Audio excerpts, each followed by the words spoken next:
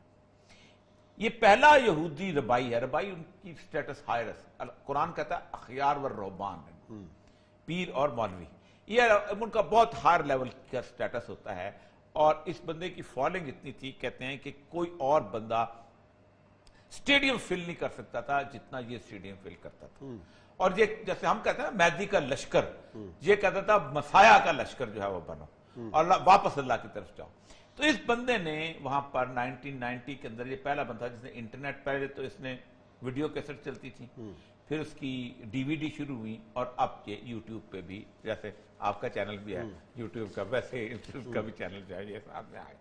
اس بندے نے کہا کہ ہمارے ہاں خرابیاں پیدا ہو گئی ہیں, فحاشی ہے, اوریانی ہے, سب کچھ ہر چیز ہے. اس نے کہا کہ دو دشمن رہے ہیں, ہٹلر نے یہ کیا تھا, یہودیوں کو فزیکلی قتل کیا تھا, اور ایک کو کہتا ہے کہ ہزال جس نے پروٹوکول دا جو لکھے تھے, وہ بندہ جو صہیونی موومنٹ جو جس نے شروع کی تھی, زائنسٹ موومنٹ, وہ بندہ جو سب سے زیادہ خرابی کا باعث تھا, اس نے ان سے روح چھین لی.